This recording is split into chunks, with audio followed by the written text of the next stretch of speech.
Deeply moved once more, Jesus went to the tomb, which was a cave with a stone placed at the entrance. Take the stone away. There will be a bad smell, Lord. He has been buried 4 days.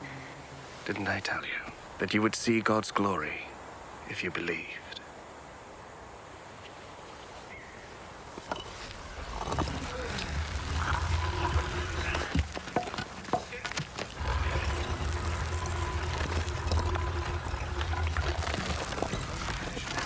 They took the stone away.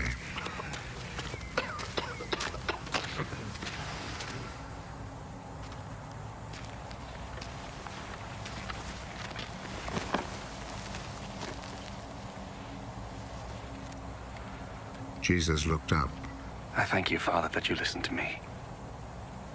I know that you always listen to me. But I say this for the sake of the people here, so that they will believe that you sent me.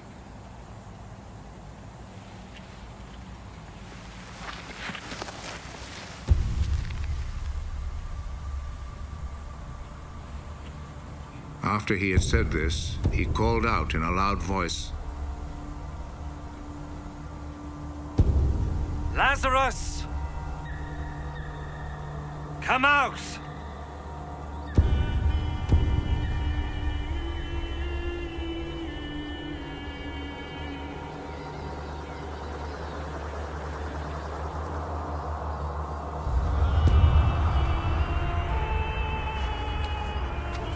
He came out. His hands and feet wrapped in grave clothes, and with a cloth round his face.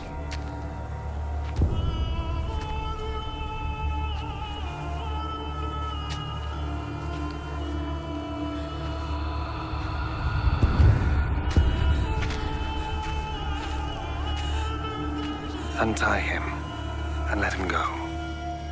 Many of the people who had come to visit Mary saw what Jesus did, and they believed in him.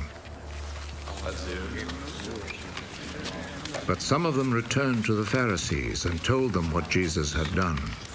So the Pharisees and the chief priests met with the council and said, "What shall we do?" Look at all the miracles this man is performing. If we let him go on in this way, everyone will believe in him. And the Roman authorities will take action and destroy our temple and our nation.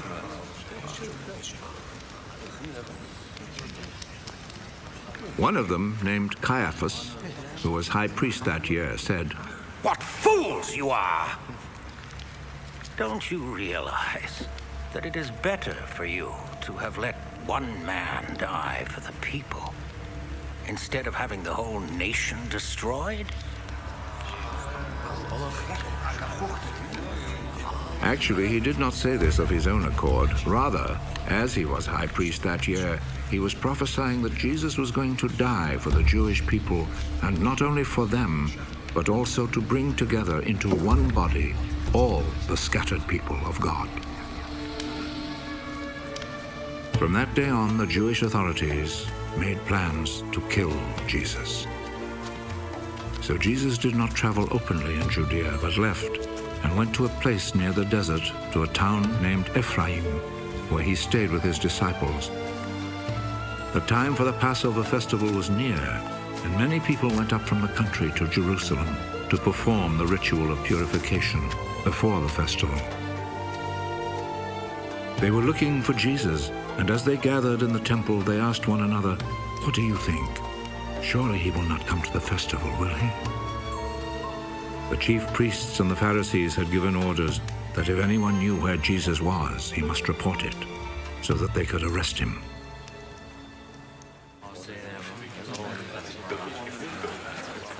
"6 days before the Passover, Jesus went to Bethany, the home of Lazarus, the man he had raised from death.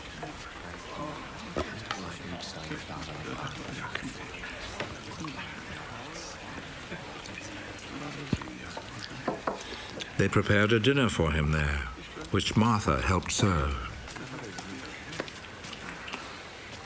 Lazarus was one of those who were sitting at the table with Jesus.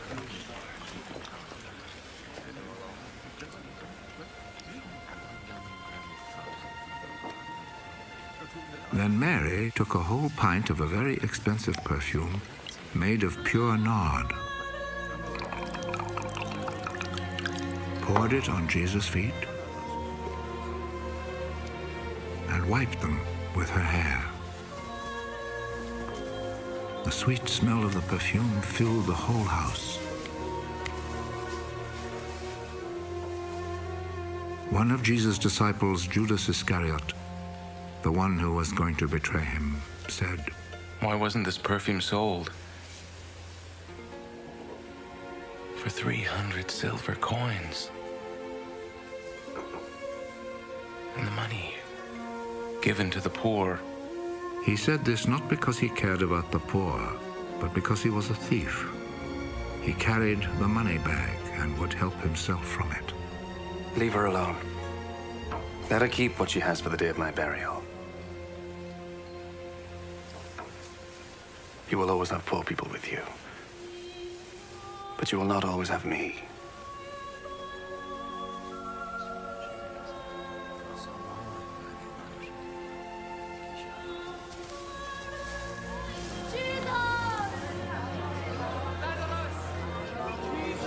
A large number of people heard that Jesus was in Bethany, so they went there, not only because of Jesus, but also to see Lazarus, whom Jesus had raised from death.